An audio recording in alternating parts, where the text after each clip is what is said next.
everyone. Welcome to our mentorship roundtable, fundraising for your documentary with Sabrina S. Gordon. Sabrina S. Gordon is a documentary filmmaker and impact strategist whose editing debut won an Emmy for WGBH's Greater Boston Art Series. Sabrina's current film, To the End, premiered at the 2022 Sundance Film Festival. Sabrina's directing debut was the Emmy-nominated Bad Sonia Sanchez, which won the Best Film Directed by a Woman of Color Award at the African Diaspora International Film Festival in 2016. Other credits include Quest, Documented, Miss Gondo's Daughter, Hip Hop Beyond Beats and Rhymes, and PBS series America by the Numbers. Based in New York City, Sabrina produces, directs, and edits content for many video journalism platforms and organizations, including the New York Times, the Center for Constitutional Rights, the National Campaign to Restore Civil Rights, and many more. My name is Chris Everett, and I am the program manager at the Southern Documentary Fund. And the Southern Documentary Fund is a nonprofit that cultivates documentary media made in or about the American South. We believe that media has the power to change lives, and we provide makers with resources to champion Southern storytelling, serving as the leading advocate, providing filmmakers and artists with professional support, filmmaking grants, and fiscal sponsorship. Are you in need of funding for your documentary and wondering where to find money to make and or finish your film? In this discussion, we will dive into the many ways that you can fund your project. Again, thank you everyone for joining us today. And before we start, you know the drill. If you come here, we have to take a group photo, just for, grant purposes and stuff like that. So Dana, you can go ahead and do your thing. All right, if you are comfortable turning your camera on just for the group shot, I'm gonna take it here. I'll count us down. All right, in 3, 2, 1. I'm gonna do it one more time. I did never know the code for Mac. Okay, I'm gonna do it one more time. 1, 2, 3. And Chris, did you get one too, just in case I messed it up? Okay, I'm gonna go ahead and hand this over to Sabrina. Hi, everyone. Thank you so much for being here. Thank you so much for inviting me. I know we only have just about an hour, so I want to just kind of dive right in. You have my introduction, so but if you have any questions about me later, I think they're going to paste some information about my website and things like that if you want to reach out or whatever. So let's just get started on the topic, the thing that everyone wants to know about, which is fundraising. It never gets old, it never gets tired. There's never a lack of interest in wanting to figure out how to get money for our films. So the first thing I want to go through, and I'm assuming that there's going to be a range of experience on the call today. So I'm hoping that I'll be able to do it in such a way that it is good information for people who are maybe doing this for the first time, and also enlightening also for folks that maybe have done this a few times. So you'll also have an opportunity to ask me questions. So I hope with all of that in consideration, this will be a really fruitful conversation for you guys. So I want to talk first about, I think the most obvious fundraising source, which is grants. There are different kinds of grants. There are government grants, and when we talk about government grants, we're talking about federal, for example. Examples of those are the National Endowment for the Arts, the National Endowment for the Humanities. These are grants, particularly the National Endowment for the Humanities. It's a pretty big lift when it comes to applying for it.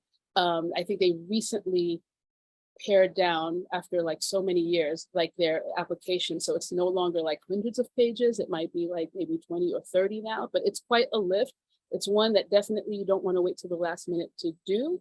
And I think maybe this is a good time to also say that in general, for all of the grant applications or any fundraising initiatives that you want to pursue, that one of the most important things, of course, is that your project is a fit for it.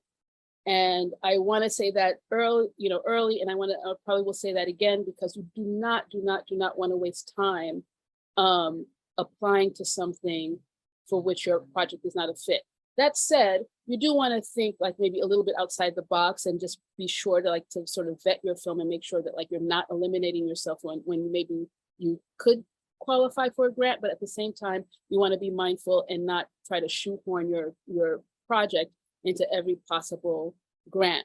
Because I can say that one thing, and I'm going to try to talk as much as possible from the perspective of someone who sits on a lot of fundraising panels and helps make the decisions about getting money, that is actually something that we look for, because we get so many applications that you're looking for ways, frankly, to eliminate the obvious ones. And one of the obvious ways is when it's evident that the person maybe didn't read the mission carefully, or didn't read the guidelines carefully, or anything that shows that like you didn't pay enough attention to recognize that this is not a fit for your film. And part of like your proposal and your materials is supposed to be convincing the potential funder why you are like the perfect fit and you should be getting that money. So I'm probably going to say that again, but I wanted to bring that up with the NEA and NEH in particular, because these are pretty big, intense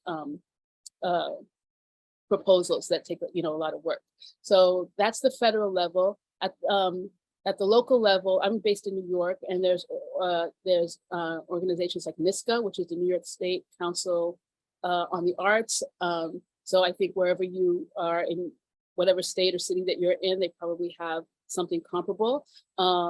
It can get even more granular to like the actual city. So I'm based in Manhattan, and we have the Lower Manhattan Cultural Council, for example. The Brooklyn Arts Council also is another one. So you want to like really research and see if there's anything on federal and local levels that apply to you. Sometimes local grants are really good, because what they really want to support is people in like their community. So those sometimes are a good place to start, to try to get a little seed money to get things going. And once you get some money from them, and this is true for actually getting money from any source, once you start getting money, it adds a little bit of credibility to your film, and it kind of like sort of engenders getting like attracting more funds and making people more and more comfortable with funding your film.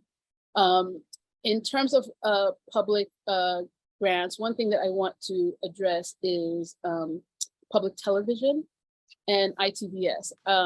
There's too many people maybe to do like a show of hands or whatever, but I imagine everyone is familiar with ITVS.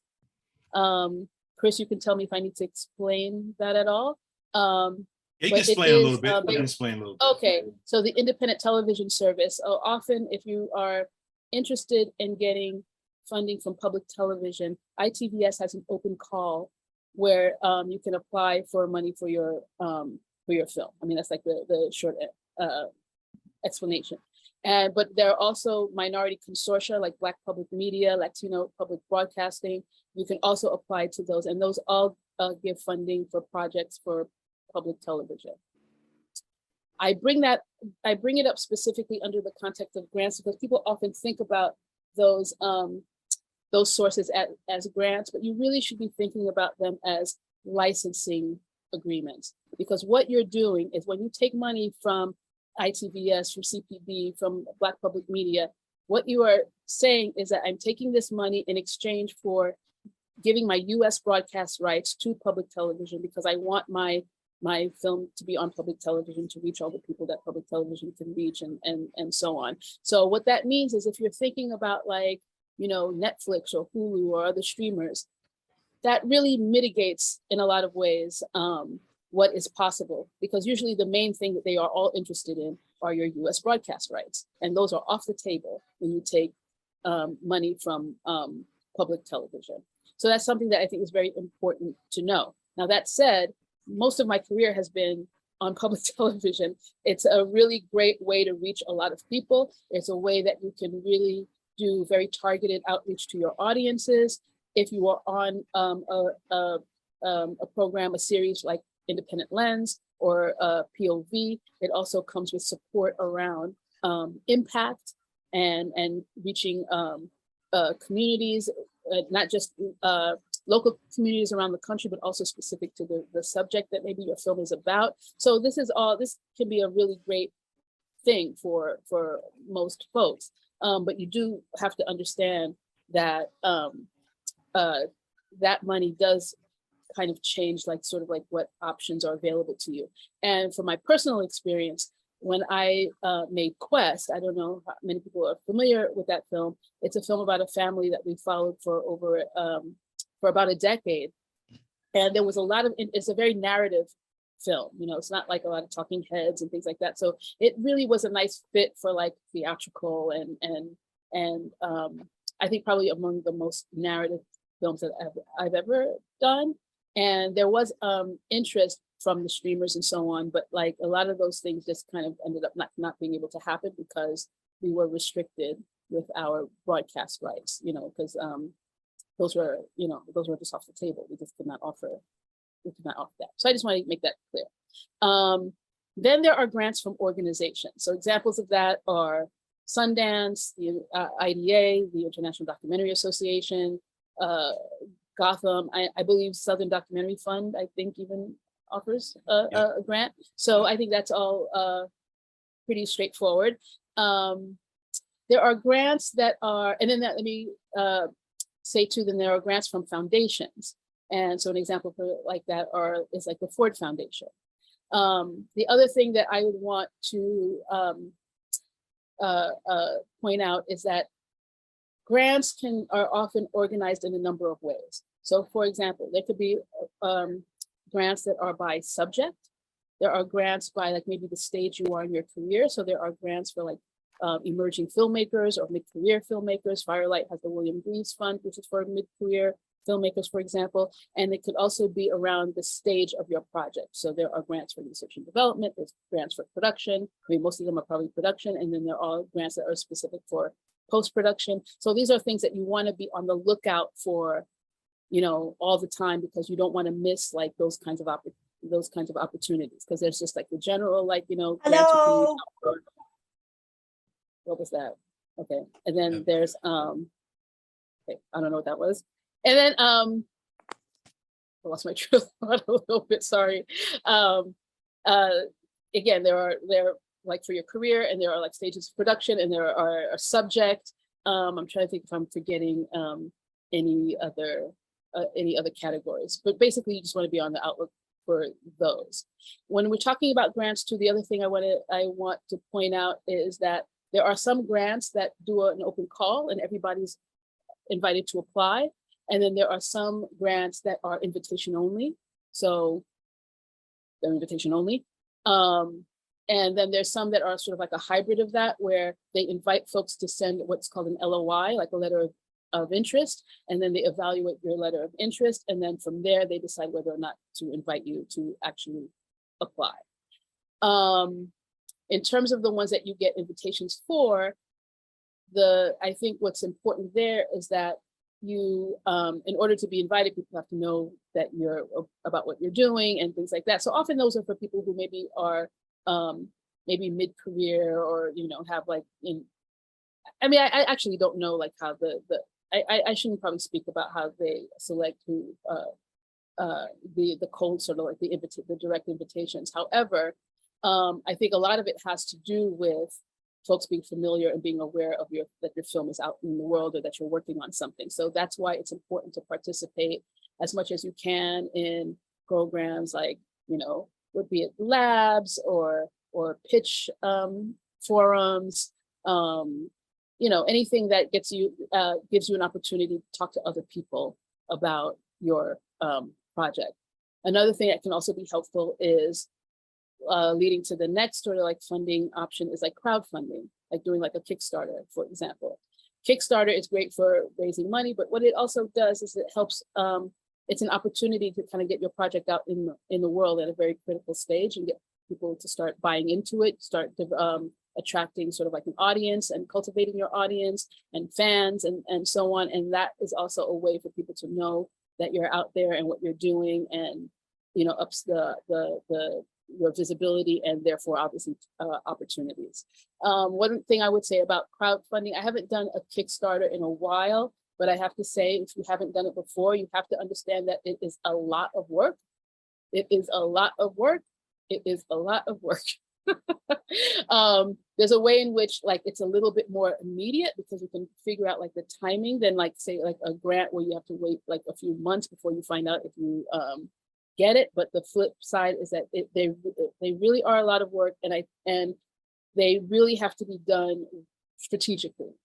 You know, you don't want to do all that work for Kickstarter and then fall short of your goal and not get the money. Because I think Kickstarter is still one that like you don't get all of it. I think for there's another one I'm blanking out on which one it is where you get. So I didn't hear what someone said, but there's I can't. I'm just totally blanking out on the name right now. But you can keep some of your money, but depending on how far you are from the goal, is it's the larger the percentage is that they keep, the larger the fee, something like that.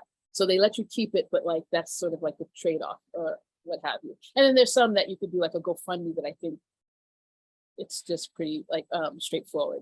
But you know, I know a lot of folks that even whatever their goal is for their money, they usually have something in place to trigger in case they're getting to the finish line and they don't have they haven't gotten all the money. So that's something that you really want to think about when you're thinking about not just doing a Kickstarter, but also, or any kind of funding, but also like the ask that you might make, that you want to be able to make it. I would definitely recommend, I think there are a lot of like webinars about just that alone. So I think if you really want to do that, I would encourage you to like look into like doing more like very targeted research on like what a crowdfunding campaign entails. There are also donations and from individuals. And I would say with donations, the incentive that you want to give folks is to make them tax deductible, which leads me to another aspect of fundraising, which is having a fiscal sponsor. Now, if you're part of the Southern Documentary Fund cohort of folks that are fiscally sponsored by by SDF, then you are, yeah, I love Seed and Spark too. I just saw that come up in the chat. If you are fiscally sponsored by Southern Documentary Fund, you are familiar with that. But for those of you who are not familiar with fiscal sponsorship, I'll just explain it very quickly, which is there are some organizations that cannot give money directly to a project or to a person. So they have to give it to an organization, and it has to be a 501c3. That is a very specific type of nonprofit. It's a charity designation. And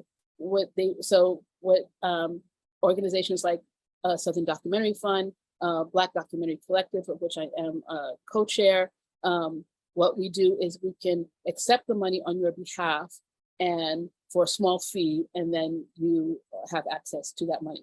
Fiscal sponsors have no say on the creative content of your film. They're not involved in the filmmaking process. They are literally sort of like an intermediary to help you be eligible for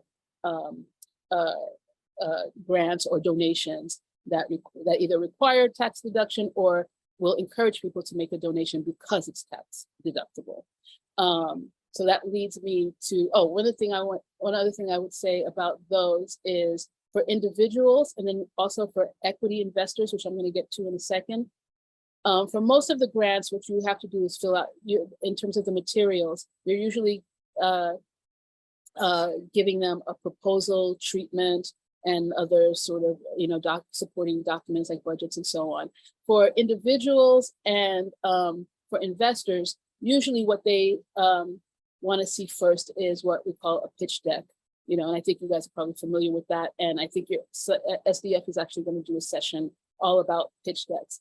Those are a little bit more, though, I would say it's a difference between like seeing like a fun PowerPoint very visual centered presentation versus like a proposal, which is like reading like, a term paper or something like that. So I would say for individuals, you want to be able to immerse them very quickly and not give them like homework. So that's why like a pitch deck is more accessible. It's like a lot less text, more pictures.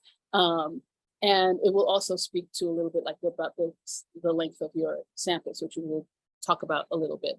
So for equity investment, that is, I haven't done a lot of that, but my project To the End was funded partially by grants and partially by equity investors. We work specifically with impact partners. They are one of the few organizations that you can go to solicit equity investment. They invite you or they evaluate your project. I think you can go to their website and submit like a letter of interest, and they'll reach out if they think your project is a fit or they want to continue the conversation. It certainly gives you much more freedom than, say, the public television licensing money, for example, because all your rights are your own. Although, you know, these are things that you negotiate in the contract. You definitely need a lawyer and all that for all of this stuff, but, you know, definitely to help you negotiate terms for equity investment. I do think, though, I mean, it is a big lift because, you know, folks ideally want to get their money back or even make money. However, I will say that folks that are investing in documentary understand what they are investing in. So it's not like if you get like $500,000 in equity and you don't make that kind of money back, it's not like, usually, I mean, I think it's understood that like, there's no expectation that you are going to be able to pay that back. You know, so I think that's something that it's important to know that usually, and again, these are things that you discuss in terms of like the terms of the investment. And if you go to the DPA website, which is Documentary Producers Alliance, they have a really great document about equity investment, in particular the waterfall, which is basically how the revenue is distributed once, you know, the film is made. And there's another resource when it comes to me, I will mention that to you. Oh, the other thing that I want to say about equity investment is that you want to be mindful that whatever agreement that you make, that if you have, like in my case, the film To the End, part of it was grants, part of it was equity investment. So when you're coming up with your terms with your investors, the percentage should take into account that some of the money you raised was not through them, but was through like your own efforts, like your own grants. So that should not be factoring into the cut that they get. So that's an important, I think most equity investors in documentary, I think, understand that, but that's something that I wouldn't assume it. So that's something that you want to think about when you are doing an equity deal, that you allow for, that there is some accounting for money that you raised on your own, the non-recoupable money, that shouldn't be part of their factor into how you calculate their revenue. And also, you know, related to that, like, let's say you were working on the project for free for like 2 years or something like that. That's the kind of investment that you've made too, that should be accounted for when you're negotiating. And then finally, I would say in terms of funding sources, there are also like pre-sales, you know, and co-productions. Those are two areas that I personally don't have experience in, but that is something that is in the realm of possibility, but I don't have any experience with that. So I want to take a pause here. I feel like I've been talking a lot and talking very quickly because I want to make sure that we get to everything. Chris, I don't know if you want to open it up to questions or if you have questions or sure. Yeah, I think hold on one second. I think we have someone just sent a question and I'll just read theirs to start it off. Mm-hmm. One person asked, regarding impact partners, did they invest in your doc? How did it go for you? Let me see, what is the percentage of a doc project that they would invest in? Sounds like, okay. Yeah, go ahead. Sure, I can answer that. I can answer all of those, but the last question, right. In terms of percentages, I imagine that it varies depending on the projects. I don't think there's a set thing. I would say with impact partners, what was really great is that, you know, it is a I shouldn't call it collective, but it's a group of individuals who want to support documentaries. So they kind of like have this like kind of body that makes it very, that streamlines the process in a lot of ways. And I personally had a really great experience working with them. They are very supportive. They set up this organization to give money to film, to give money to documentaries. So they understand the challenges that we are facing in raising money for our films, getting our films done, and so on. And they are very knowledgeable in the field. So they are really great in terms of giving you, like, advice in terms of, strategy and across the, throughout the life of the project, depending on, like, from when they come in through, the end of the project. For us, they were in very early. They gave money for pre-production, and then based on the work that we did during pre-production and the sample and the materials that we had and all of that stuff, it went to they decided to invest again in production. So we've basically been working with them, throughout the process. I don't know if that's necessarily the case all the time. They may come in later in the game with some projects. They might do maybe only one phase, for other projects. It just so happened that they were with us for more or less much of the life of the project. And again, they are very knowledgeable about the landscape and all aspects of the life cycle of, like, your film. And so, like, if you have questions even like about distribution and making those kinds of decisions, certainly they can give advice. And they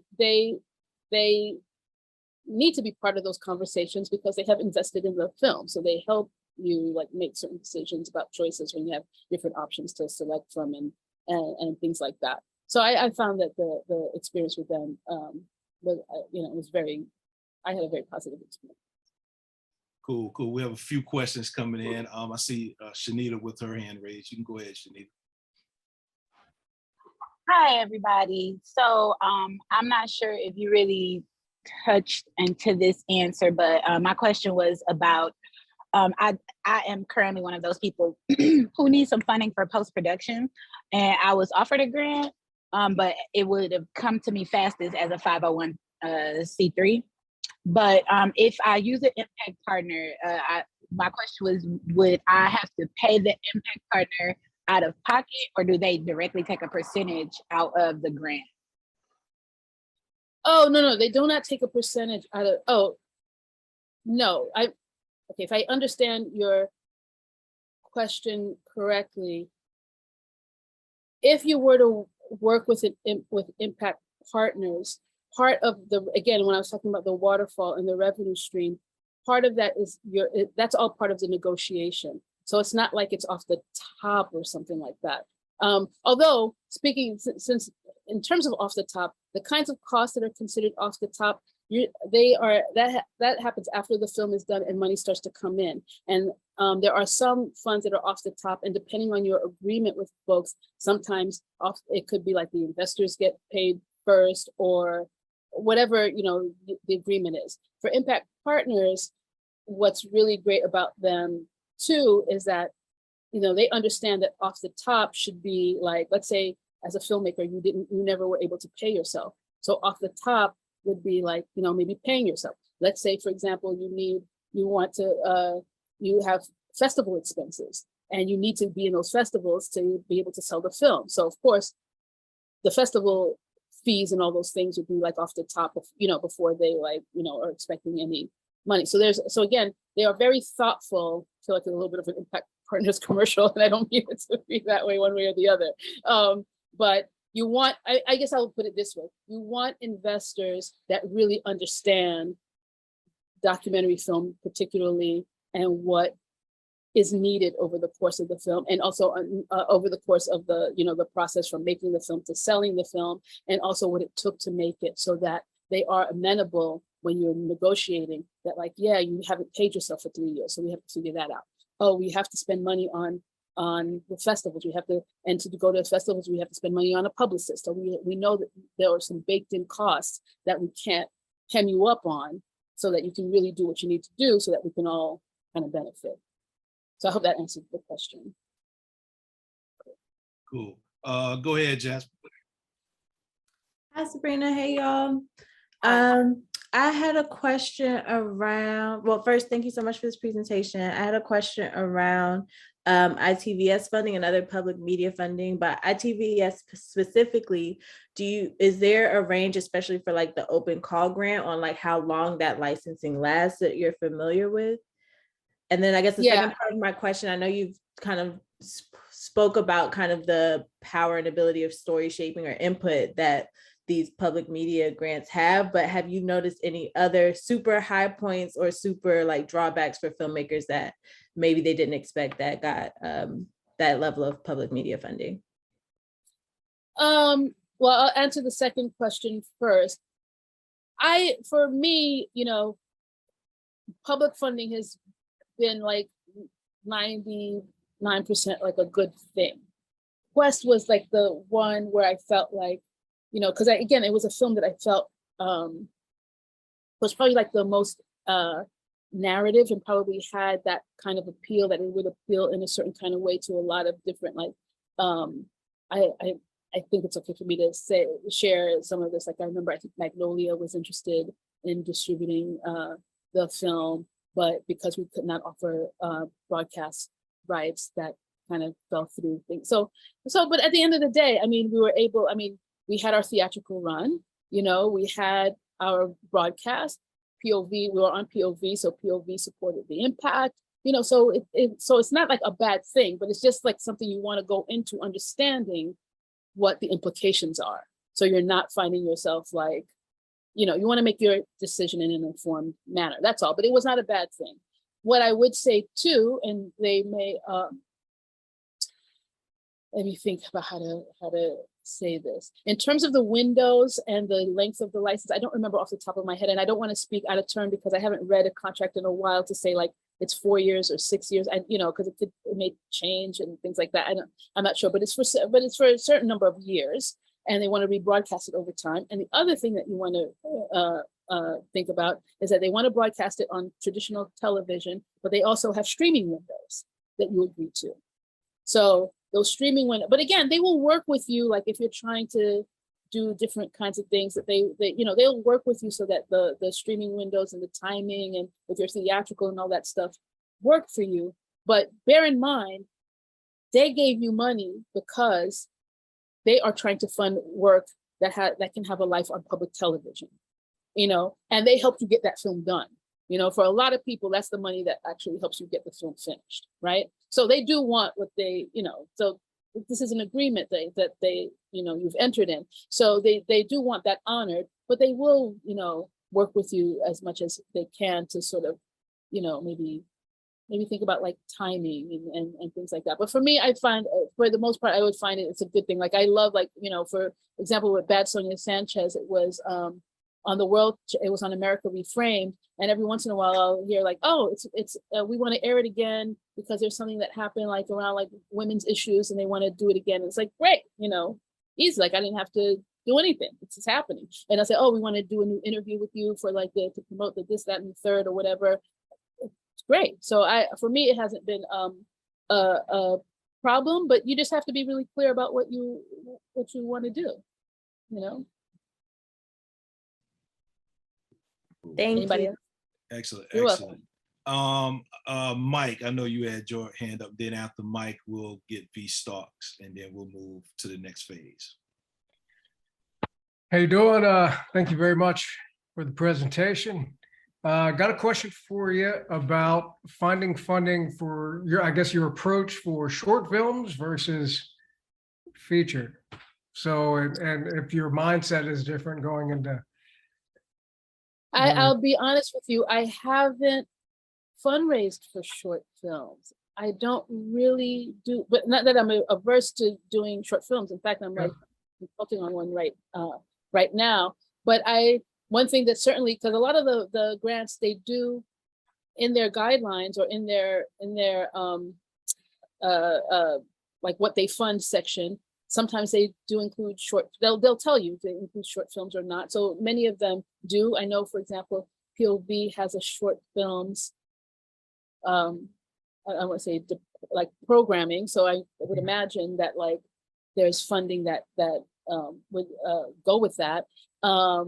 I wouldn't assume that all things are obviously fun short films, and you want to be clear about how they define short films, because technically a short film, I think at least for like the Academy, for example, is like 40 minutes and under, which is a pretty long short film. The one thing that I would be mindful though is when you're making a short film, that even though technically a short film could be 40 minutes or under, when you're thinking about festivals and the way festivals program short films, a 40-minute short film might be really hard to program.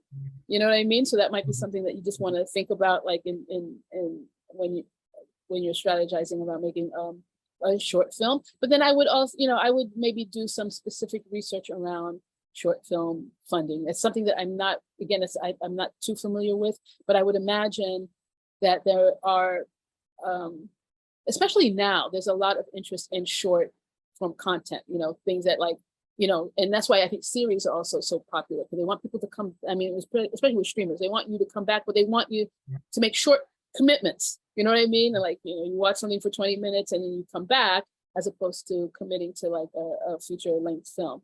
So I think there's probably a lot more now, a lot more options now than there probably were even as recently as 10 or more years ago. Cool. Thank you very much. You're welcome. Cool. V Starks, we'll go to you. Yes, thank you so much. This has been so informative. I have two questions. My first question is there any in-kind support that you can offer tax deductions and write-offs for with fiscal sponsorship? Like, for example, I'm thinking about working with freelancers who might have an LLC, and if any of that, with having fiscal sponsorship, if any of that in-kind support that they provide could be a tax write-off. Oh, let me think about that. So, now, I guess I want to ask, like, well, let me ask you why you're asking the question. Because if someone's giving you in-kind support, they've probably sorted that out for themselves, like probably on their side. If they, let's say, for example, a production house, a post-production house is like, they don't give you money, but they give you free like color correction or something like that. Mm-hmm. I don't think that comes with, like, I don't think they have to do that through a fiscal sponsor. If that's something that they can write off, they probably already sorted that out for themselves. Okay. You know what I mean? I guess that's why I'm asking you why you're asking, like, did someone offer you something like that? No, the question behind the question is just thinking about how to go about approaching and asking for that kind of support. And if, like, I was thinking about, Oh, if you can say to them, and you can write this off. Yeah, as an incentive to them, or if that's something that just shouldn't be advertised. Oh, I mean, I've never thought of that. I never thought of that. I would have assumed that the write-off has to be specifically like a cash related write-off, but maybe an in-kind service falls under. I would ask, because there are some grants that do offer in-kind services. I feel like, have you heard, I think there's an organization called From the Heart.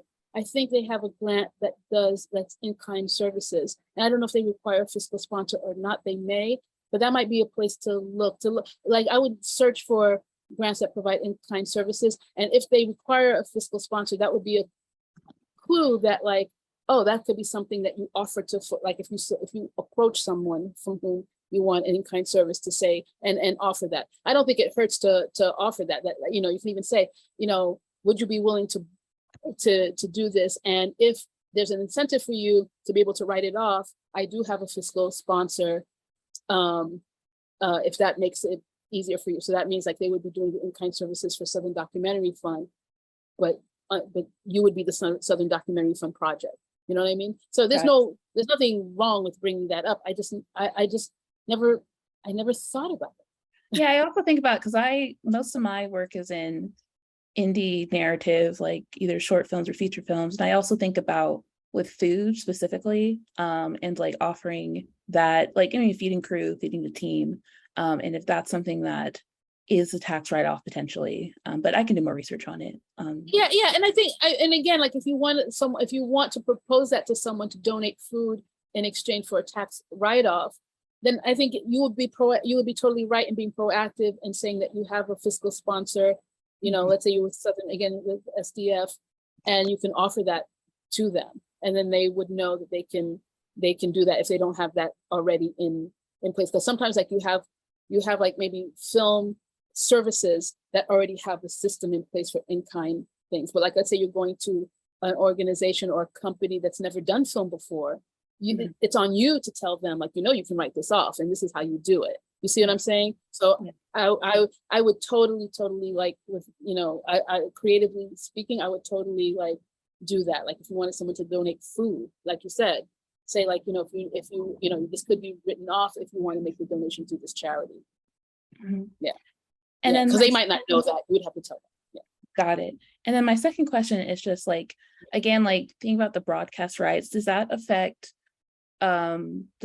one's ability to like tour their film like with universities or schools or organizations, if they have like exclusive broadcast rights with public television? No, those are for schools. I mean, there's broadcast rights, and then there's like educational rights. So those are separate.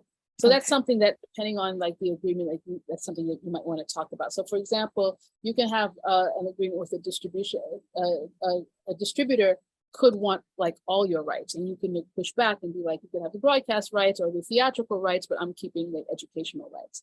Often people want to, I would recommend, if you can, personally, I think you should try to keep your educational rights, because it could be the one place where you can make some money, you know, because you can, you know, do almost like even a package where you have the film and you have your speaking fee, and then you like, I will go to your university and I will show the film and I will come and do a Q&A or do a talk or you know, that kind of thing. So as much as you can, you should try to hold on to your educational rights.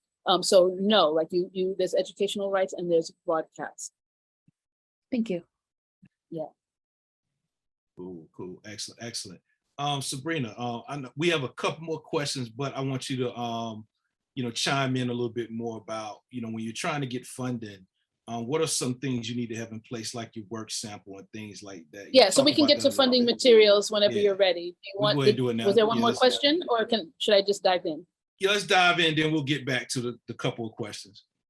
Okay, yeah, you can go ahead. So let's see. Let me go try to get through them quickly, so that we have still time for questions. So the overriding thing that I want to say about fundraising materials is that, remember, all of your funding, like in the same way that your film is telling us a story, all of your funding materials are telling a story, and they should all be telling the same story. So what I mean by that is like your proposal, your treatment, your budget, your sample, like they all should feel like they're talking to each other. So for example, if you are making a film, and what you are proposing that you are going to do a lot of graphics or a lot of recreations, those things can be really expensive. Your budget should show proper line items for those things, because you want to be able to show the funder that I not only do I have this creative vision, but I understand what it takes to get this creative vision done. So it should have the line items that a budget, that a film that has recreations and lots of graphics and things like that, it should be in your budget. You don't, because sometimes people, I think, want to make the mistake that like maybe if they keep their budget low, that increases their chances of getting money. But if I, as an evaluator, if I see a film that looks like it should cost this much, and then I see a budget that is not anywhere close to what it should be, that's a red flag to me that you really don't know what it takes to get this film done. And one thing that funders want is like, they know that they're taking a risk, they want to invest in you, but you want to reassure them as much as possible that there is going to be a finished film. Their money is not going to go to something that can't be completed. So anything that feels like this is a good idea, but I have no confidence that this film is going to be able to get completed, that's kind of like what you want to avoid. So that's what you're basically saying. And so all of your materials should be saying that, including even like your schedule. You know, you want to show from any angle they look, you've got it covered, you figured it out. Now, that said, all kinds of things can happen. When I was working on To the End, we had our budget and our plan, our shooting plan, our schedule, all of that done before the pandemic. We are shooting our official production phase began the last week in February, first week in March. The next week, the world was shut down. We had to reimagine the whole thing. But, you know, we were funded based on what we proposed prior to that. So I say that to say things can change and people understand that. But for the context that you're in at any given moment, you want to be able to show them that you have your story down. You are the best, for all these reasons, you are the best person to tell this story. And what are those reasons? It's because I have the access. I understand this subject. And you want to be able to say this film needs to be done now because it's a timely film and it's connected to everything that's going on. And so we need to do this now. Or, for example, again, I'll use To the End, we were in the process of following a movement and a climate crisis. And as you can see, part of what we were following was the legislative thread. So we had to be there in the moment to like capture what was happening there, and then had to rethink it all when there was a pandemic. If you're making a film, for example, about like people training for the next Olympics or something like that, obviously there's a timing piece to it that like it has to be done, you know, now.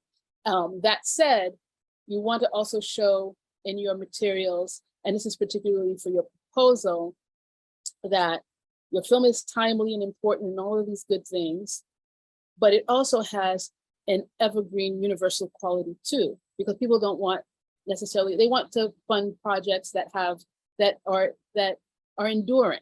So like even when the circumstances of what's happened has changed, the conversation is still a relevant one. The issues that you explored are still a relevant one. So for example, I remember when I was teaching, I had a student who made a film about this video game. I can't even remember what the video game is right now. It was a video game that kids played as like, you know, kids and teenagers, but it had like this resurgence because now a lot of the folks that played this game back in the day, particularly young, particularly boys, were now playing this game again in middle age, and they were forming like these groups and getting together and playing this game. So now, while I don't know if that fad is still happening, but whether that fad is still happening or not, or whether you are even interested in video games at all, there were larger themes that were being explored through this exploration of this, like this fad, and those are around certainly like issues around like aging. You know, so these are kind of like very universal, like that's like a very universal theme. You know, people were talking about like what this game and coming together to play this game meant for them. So it's about aging, it's about community, it's about nostalgia, it's about, you know, it's about all of these different kinds of things that like are beyond the exploration of the particular game or the particular resurgence of the game among middle-aged men. I hope that makes sense. So so you want to think about that when you're in your proposal. When you get to your treatment, you want to think that you have to think about the treatment. The proposal and treatment usually one document. So the proposal part is making the case. And then the treatment is the way I try to think about it is, it's like your film on paper. You want that when people read your treatment, they can envision, they can see your film in their mind's eye. So you want to think about it in that way. So now for a lot of folks that are making documentaries, they're like, well, I don't know what people are going to do, what people are going to say, whatever. It doesn't matter. You obviously have picked this project and done the research and picked the participants and all of that after lots of research and thoughtfulness. So you have some idea about what you think, why you think these are all the right elements. And you're just basically proposing a way in which they're going to unfold. And one way that and you don't have to do it this way, but one way that sometimes is very easy is to do it in acts. Like in act one, this is what we're going to this is what Act 1 is going to ask. Act 2 is like, these are the possible things that are how this is possibly going to unfold. And Act 3 is like, this is how I think this is going to resolve, or these are the things that we're going to look for in terms of how it's going to resolve. It doesn't have to be in a 3-act structure if you don't want to, but I'm just giving that as an example because it's a very easy, accessible one for someone who's reading to be able to see like, oh, I see where they're going. They want to follow this family or this school or this team or this whatever it is because they want to, you know, see if they're going to reach this whatever goal or whatever it is. And then you just sort of like, it's storytelling. So it's storytelling on paper. And again, you know, our treatment had to have some changes like for To the End, because like what we thought we were going to film changed because of the pandemic. All of our participants had to reimagine what they were going to do. So it's still, because our subject did not change, it still fit in terms of what we proposed, because again, our vision was very solid, but like some details changed. And the arc certainly was impacted by the pandemic, as well as our participant strategy. So those are things that you can change, but like if your raison d'etre is solid, then a funder is okay with those eventualities.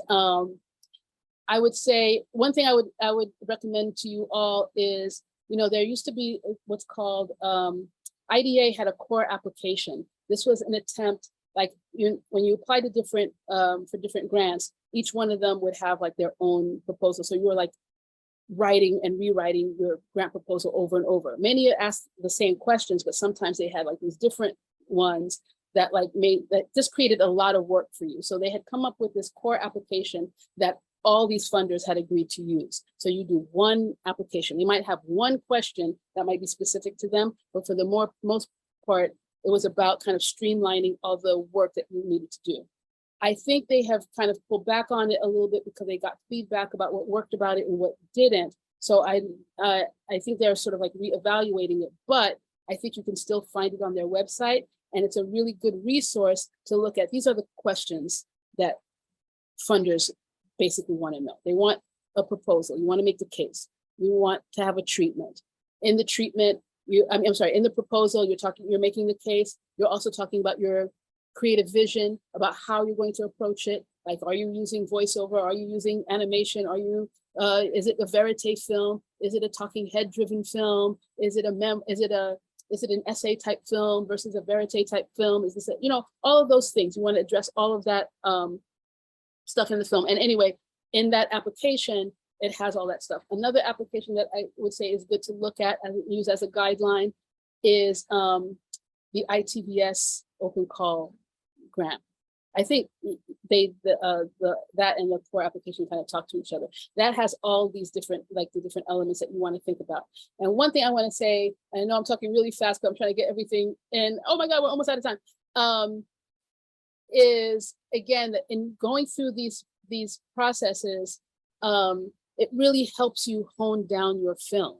Like it helps you, like often, like when you start to like, people often like want to procrastinate. I'm no different about writing the treatment, writing the proposal, or doing the budget, doing the sample, and we'll talk about the samples really quickly too. But when you start wrestling with that stuff, that's where you see maybe the holes in your thesis or things that maybe you didn't think through well enough because you're trying to convince somebody about, because your lens is different now, because you're trying to convince folks like to support this. And then that's when you see all of the work that maybe you still need to do and you fill in the blanks. And the sooner you dive into that stuff, the better. Chris, do you want me to go quickly to samples? Yeah, you can go ahead and we can go over a little of an hour. It's totally fine. Okay, because we were like at 1:59. I'm sorry. You're good. You're good. It's totally fine. Yeah. So I'm going to pivot right now to samples. So I think there was a question, Chris, you had asked me about like the length of samples. Like with every application, again, I can't emphasize enough that you look very carefully through their guidelines and their instructions. And not only do you do that, but you like actually explore their whole like website, and you also maybe even look at other things that they funded, things like that, because you really want to immerse yourself and really present to them that like you did your homework and you know what they do and you are the perfect fit for what they do. So among those things is like the sample. They will tell you what their sample requirements are. Sometimes they, like for ITVS, depending on what stage you are in the process, you can submit a rough cut. You know, if you're very far early, if you're earlier on, you could do submit more of a sample reel, and they'll give guidelines around how long they can be. I think generally speaking, grants, like they're usually like in the 10-15 minute range. However, I would say that, let's say you're approaching like individuals and equity investors, you should have a longer sample available, but like you might want to start off with something 2-3 minutes long so that they don't have to, it's not a huge investment for them to start engaging you. So you're giving them the deck, which is like, you know, maybe 7 to 10 slides, or, you know, some decks are getting longer and longer, which seems to defeat the purpose, but that's another story. But anyway, you can do, you can give them a deck where they can get the highlights and get engaged and get interested, and then give them something like the commitment is 3 minutes, 5 minutes that you have them watching. It's really, really difficult to make a short sample, because this is because it's not, I want to make a distinction between a fundraising sample and like maybe like a trailer or a sizzle. Invariably, if you do like a short, like kind of sizzle reel that really like, you know, that feels like exciting and whatever, that's all great, but you need to be ready to, because people will always want to say, okay, that's interesting, show me more, because you can make almost anything look kind of cool. You know what I mean? In like a minute, 2 minutes, or whatever. So if for your sample, even if you're making a 3 minute, 4 minute, 5 minute sample, you really want to put forward again the things that you've kind of outlined in your proposal and your treatment. So for example, with like To the End, what I want, like, you know, one of the things, obviously the film wasn't shot yet, you know, when we were fundraising, but we had like maybe 1 or 2 scenes, and we had maybe a couple interviews. But what we wanted to show, we wanted to put our strengths forward, right? So among the strengths is like, we're making the case that these were 4 amazing women of color who are on the front lines of the climate justice and climate crisis movement. So you want to see a little bit of each one of them, right? One of the things that we wanted to show too is that not only are they amazing, but we have great access to them. So that also informs like the scenes that you might select to show like, oh, wow, you're really inside, like you're in AOC's office talking to her. Like that's, you know, something good that you want to show. You want to show that there is going to be potential like drama and narrative tension in the film. Sometimes we might have to just do that with like maybe interview bites and try to figure out a way to sort of like, you know, give so basically you're showing like, this is what I can do with what I have right now. And then in your proposal, you say like, well, we want to do X, Y, and Z, but we don't have that yet. That's something that we can get later or whatever, but this is why we need money. This will also have like some animation in it, but like, you know, sometimes you can maybe give samples of like animation if you have it. Like I remember looking at a proposal where they didn't do obviously all the animation, but they had their potential animator do like a little sketch so you can just get a sense. And then right then you got a sense of like the style and lyricism of the film. So even though you didn't see the whole thing, but you're like, okay, this person really has a vision and this is really in sync, this look, this vibe is really in sync with the kind of story that they're telling. So again, the sample doesn't have to have your whole story, but it has to highlight all of the good things that you think that you can put forward. One thing that you want to be mindful of is, I remember once I was evaluating a project where they said, oh, this is going to be all verite. This is not like you expect a film about this topic to be a lot of talking heads and scholars, but no, it's going to be like verite, blah, blah, blah. And what they submitted is a sample of talking heads. And in and of itself, that's not a problem, but they had one quote unquote verite scene, which was really somebody walking in and out of a room. So what happens is, that lets me think like, I would have much preferred that they said, we don't have the verite yet, but we have like these interviews that will give you a little bit of an arc of the story or the approach, as opposed to like presenting it as if it does have the talking heads and it does have the verite, and the verite is like really was quite poor. So that just makes you nervous that like, this is what you thought was a good reflection of the verite you said you get, better not to show that and say that you need to get it and describe the scenes that you want to get. But for now, what we have is interviews with our 4 main people, and here's like a sense of who they are and where they're coming from and what journey we think we intend to take you on. Okay, I think I hit that kind of Great, great. Excellent, excellent. I know we have a couple of questions we're going to squeeze in, and then we can okay, call I have it. time if Cool, you do. cool. Excellent, excellent. We're going to start off. I know we got Luna, then we got Michelle, then Amanda. So Luna, go ahead with your question. Hi, thanks so much, Sabrina, for doing this and sharing this information with us. My question is, so from one sales agent that they also, I saw on the website that they also offer investment for some of their films.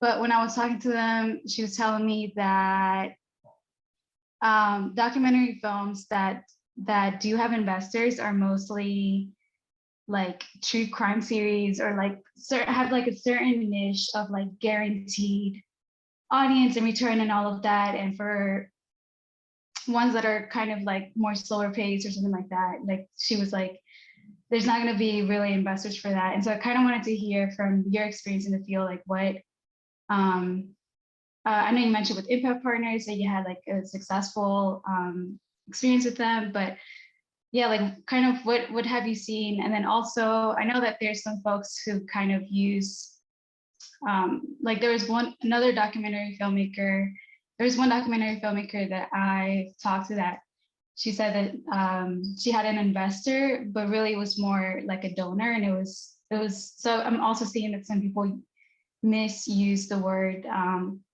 because she didn't have to pay him back. And, that was that. So kind of want to, if you could expand on that, that would be great. Thank you.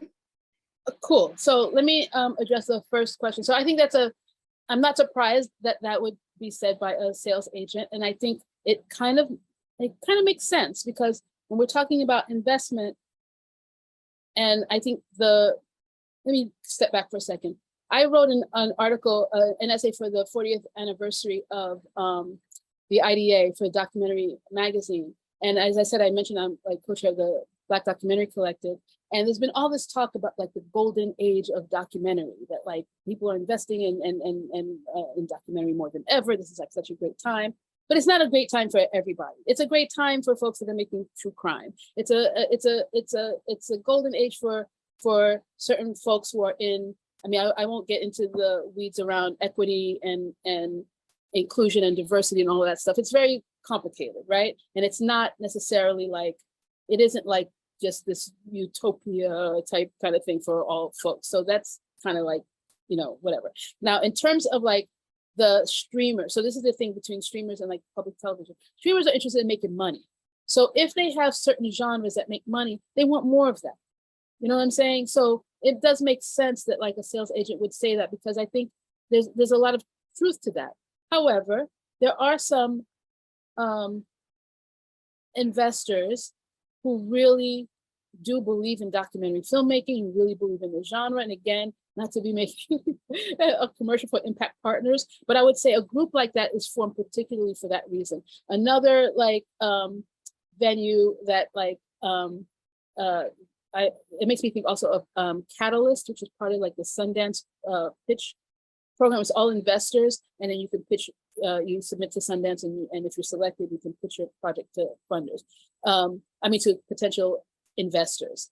And those are usually folks that the reason why they want to be invest in documentary is because they want to be associated. I'll call it like, a friend of mine euphemistically would call it like they're interested in the cultural capital, meaning they want to be associated with films that do good work in the world, right? They want to be associated with a film that addresses the climate crisis in this thoughtful way. And they're not just trying to like get a quick return on their investment in a way that a crime,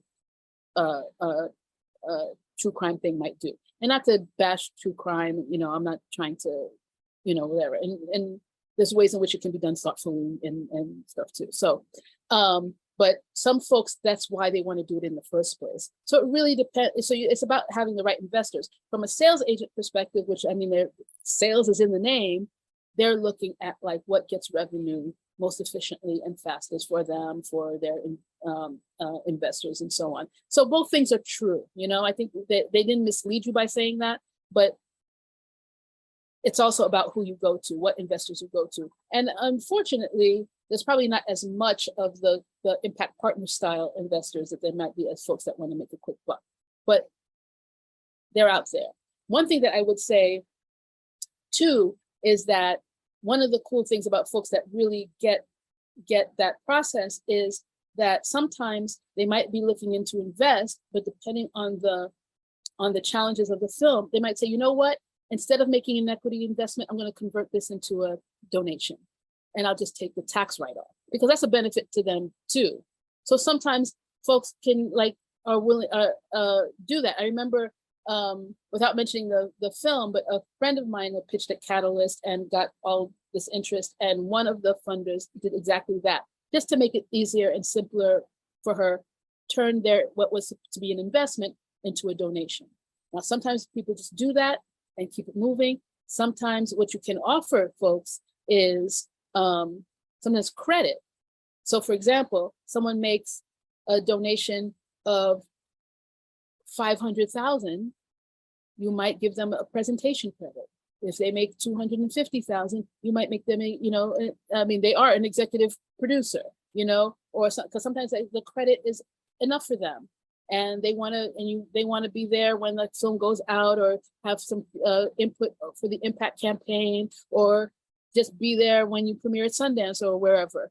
You know what I mean? So, but so that can happen. So certainly, if someone people should be careful not to not confuse investor with donor, but sometimes an investor can become a donor can become an investor. But you want to be really clear about what is what, so that you don't find yourself down the line thinking like, oh, I thought this was a donation, but you actually, you know what I mean? So you just want to be careful about that, but it does happen. Cool, thank you so much. This was really helpful. You're very welcome. You're welcome. And thanks, Christopher, for also doing this. Nice to see you. Same here, same here. Michelle, you're up next. Hi. Hola. Oi. Thank you very much for this. I'm super excited. My question is, as a first-time filmmaker, I'm learning as I go, of course. And I didn't hear what you just said. As a first-time filmmaker, and then what? I didn't hear you. I'm learning as I go, of course. Yeah, good. And what would be the best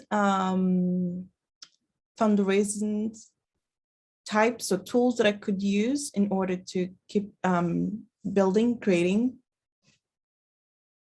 You broke up a little bit. You said, what are the best fundraising tools? Was it for a particular project, or are you talking about like this living? So I have been working for the past year on a local project. It is about 13 Black women leaders in my community. And I want to uplift or to shine a light on their projects and works in the organizations. And of course, learn about them in the Black community, because I'm originally from Brazil and I want to find love and belong here. And what would be the best ways to get money, get funds to keep creating, making the best project that I can?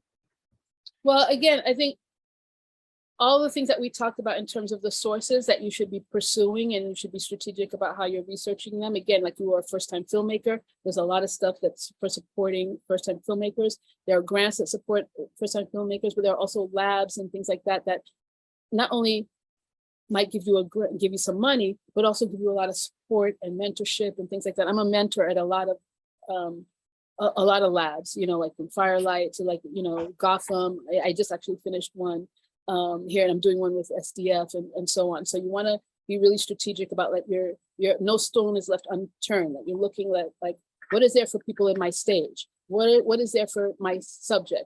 What is there for my stage of production? Am I in research and development? Am I in production? Am I in post? All those things. Once you've known that you've done that, what is in the private sector? What is in the public sector?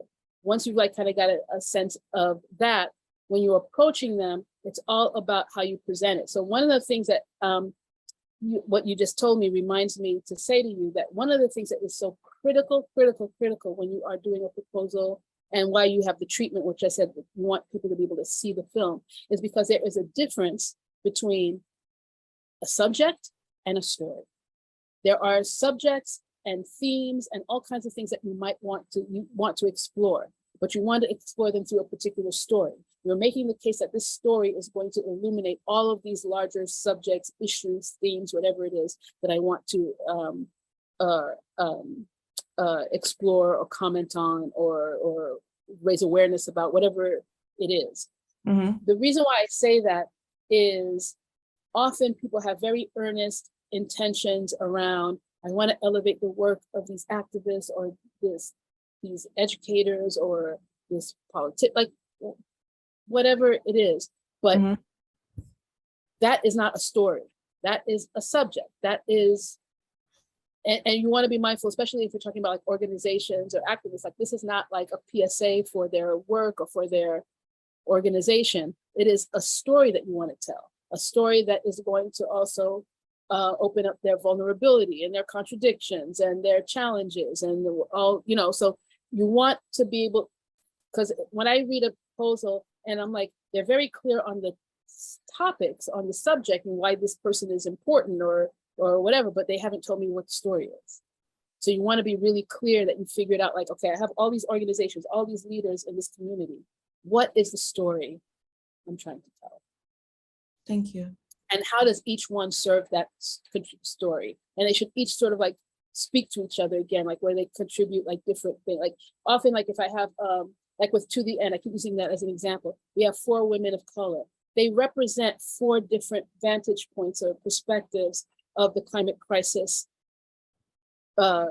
struggle. So one is legislative, that's AOC. One is an activist, that's Varsity Sunrise Movement. One is a political strategist, that is Alex Rojas at Justice Democrats. One is a policy writer, or you know, who's like in the weeds writing the actual policy, which is Rihanna Gunn Wright, who's at Roosevelt Institute. So I'm showing like, so each one serves a very specific thing, but they all talk to each other, right? And now when I say I'm making a film with a policy writer, an activist, and a legislator, and a strategist, I've got to make the case that there's a story here, and it's not going to be like this wonky, like boring, like whatever that's good for you, that is important for you to learn. I want to show that there is a story. So I had to make the case that this is the arc for each one. This is the arc that I envision for each one, the challenges that they face. And this comes out of research and some preliminary shooting that like filming, like for example, like with Rihanna,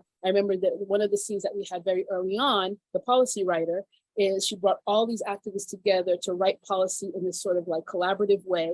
And they were butting heads all over the place.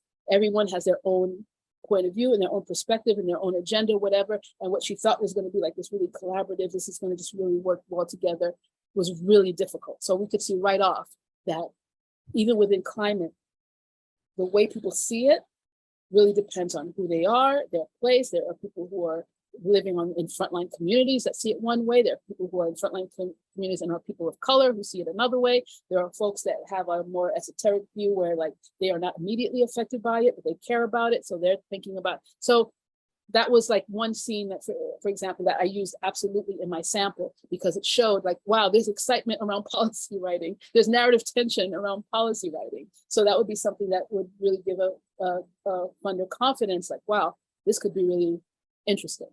You know what I mean? So you want to just be, you want to really, so for you, I would say it's really about, once you find the people to reach out to, is convincing them, like, this is not just like, I just think they're important, but this is the amazing story that I want to tell. And I would say too, that because they are leaders and maybe part of organizations, there must be a lot of people who support them, who would love to see a film about them. So I would like to maybe think about crowdfunding or reaching out to folks like that to help support your film, because that could be something. It's a lot of work, but if they mean so much to the community, I'm sure their community folks want to see you succeed, and will support you. Thank you. If that answers, you're welcome. Cool. We got we will take one more question, and Amanda, you'll have the last question for us today. Thank you so much. I appreciate this. Has been amazing. I had a kind of question going off what you were talking about with Luna, as far as kind of investor donor relationships and the idea of offering credit for a certain amount of kind of, would that be a donation then? And wondering, is there a template for investors that are used to doing this kind of thing? Is there a template? Where do we find it? Yeah. If you go, I mentioned it earlier, but I mean, I've been talking a mile a minute or more. The Documentary Producers Alliance, DPA, and their website is called Documentary Producers Alliance, I think .com or .org, I think it's .com. And they have what's called a waterfall document. And it goes into a lot of detail about like how to think about, because they have put a lot of thought as producers. And I would say I'm a member of the organization, and they did a lot of work also around crediting. So you want to look at that too, because there is something, because I did mention the giving credits, but you don't want to give away credits like party favors either. Because for example, if you have a producer, and I'm a producer on a lot of projects, I'm not really feeling it if someone's trying to just give away producer credits when I've done all the work because they gave you like $10 or something like that. Like when, you want to be very mindful. So it's usually in the executive producer presentation credit world. And again, there's a bar for investment, a bar for donations. I mean, you can figure it out any number of ways, but I would go to the DPA. I mean, these are really incredible resources that they did the work. I remember for the crediting in particular, I was among the filmmakers that they reached out to, like, because you had to fill out a survey about like credits and all that stuff, so they could really come up with a thoughtful thing. Because, we talk about line producers, we talk about creative producers, and increasingly producers, myself included, were very frustrated that people were just being given producing credits.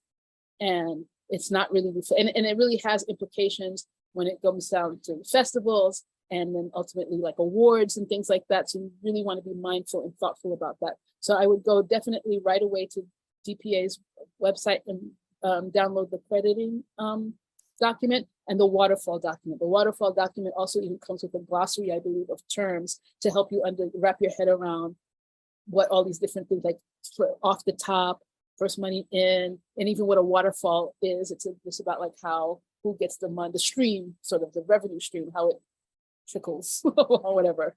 So those would be great places to start. And they tend to do webinars and things like that about that from time to time. So you should look out for those. And does that include kind of like corporate sponsors? As far as, I've thought about, being able to offer corporations or companies, a little, before the film begins or a screening and after. But I'm not quite sure on how you would. That's a bit, okay. Well, do you have someone, have corporations expressed interest in this, or this you're just thinking this out? I'm just thinking this out because I feel as though there is the possibility. I'm a native filmmaker and longtime TV producer, but this is a whole new world for me, obviously, because we usually have the money in television. Yeah. So I think when I think about corporations, that's very tricky and independent, depending on what the topic is, because it's very hard to find a corporation that doesn't conflict with, like, depending on the film that you're making, that isn't problematic for a subject that you're exploring. That's not always the case. If you're doing a personal story, like about a family, you might not have the same import, but often when you're doing a social justice thing, that can be really, really tricky. Like, that even came up a little bit with even To the End, but we were like, we can't do anything with anybody that any of our protagonists have issue with. And I mean, it has not happened. So just to give you a sense. That said, what you're talking about, giving them a presentation credit at the front and then credit again at the end, that is like high level, like that's, they're underwriting the film. So like when you watch public television, sometimes you see like, this film has been underwritten by the whatever corporation or what have you. It's unlikely as an independent. I've never seen that as an independent film. I think you would have to be partnered with like for example, a public television station, like wherever you're located, and maybe discuss the underwriting as an option for like your one-off film or something like that. But being done independently, I've never seen it, but all my work is like social justice. So that's not even something I get to really even entertain. But that would be like, they can't be getting that just for, you know, snacks. You know what I'm saying? Like they need to like underwrite the film or something, you know. One I would say, oh, I don't think I could talk about it. Oops, right. There's I'll just say this. There's a, I think corporations, and it depends on the corporation, but it seems like there might be a little bit of a movement toward corporations, even if they have a history of funkiness, they will give you money to like make films about that funkiness, and they're transparent about like that. Like I think they're starting to recognize that, being like, okay, like we messed up, but like we're trying to do better. We can tell the story. That's getting a little bit of traction. So that might be something interesting to think about. Thank you so much. Oh, great. I just want to thank you again, Sabrina. I really enjoyed the conversation today. I learned a lot. You're very welcome. Every time I talk to you, I learn something new. Definitely thank you for this presentation today. You're welcome. And also, I just want to let people know, folks that are a part of our fiscal sponsorship program or have gotten or received a grant from us, you can actually sign up today. You know, if you're fiscally sponsored by us or you've gotten a grant from us, you can sign up for a one-on-one session with Sabrina. That's there. Yep, I see you, Jasmine. We just did your orientation today, so you can go ahead and sign up soon. So if you're already a part of our fiscal sponsorship program, or if you received a grant from us, you have the opportunity to sign up for one-on-one sessions with Sabrina to take this conversation to the next level and go really inside your project and ask those questions. Also, if you're interested in fiscal sponsorship, so you can have access to folks like Sabrina and others, definitely reach out to me. Dana, she'll put that info in the chat box as well. You can just reach out to me, set up a time to talk to me about your project. Also apply for fiscal sponsorship as well.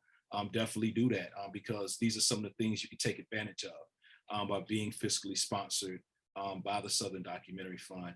And then also, I want you guys to definitely join us September 22nd from 12 to 1 p.m. Eastern Standard Time, where we'll be doing another session with Isabel Castro on creating pitch decks for your documentary. So folks want to have a little bit more insight about how to create, you know, impactful pitch decks for your documentary. Isabel is going to give us a cool breakdown of that. And also, Sabrina, as you mentioned about the documentary waterfall, thing, we're actually going to probably do something around in October around that as well. So I'm looking forward to that one too. We probably will be doing something in October around that subject matter about the documentary waterfall structure with Rebecca Ferguson, our other mentor as well. But I think she's a part of the Documentary Producers Alliance as well. And so she'll be doing a session in October around that. I want to just quickly shout out, I haven't been following the chat because, you know, I've been so busy talking, but like I wanted to also mention the Black Documentary Collective too, like if you want, you know, for filmmakers, it's for filmmakers of African descent throughout the diaspora. It's just a good place like for support and resources, and you can talk to folks and things like that, and other members and stuff like that. So I just wanted to make sure to mention it. And I just wanted to say a shout out to my friend and fellow Haitian sister, Rachel. I just saw her in the chat. What's up, Rachel? Hi. Just want to say that. Cool. Excellent. Yeah, Sabrina, I definitely want to talk to you about the Black Documentary Collective as well, a little bit more, you know, offline about some of the stuff I have going on as well. So I definitely will be sending you email about that today. Yes, we'd love to partner and support us in any way we can. Cool. Excellent. All right. Again, that's been it for us today, folks. Thank you again for checking us out about fundraising for your documentary with Sabrina S. Gordon. Again, check out our next session, September 22nd with Isabel Castro, 12 to 1, about creating pitch decks for your documentary. Also, if you missed it today or had to leave early, we'll have this recording up for you in a few days. So we'll definitely send it out to folks who weren't able to stay with us to the end or weren't able to make it with us today. We'll definitely be sending out this video in a few days. So again, I want everyone to enjoy the rest of your day. We'll see you next time. Thank you so much, everyone. Bye.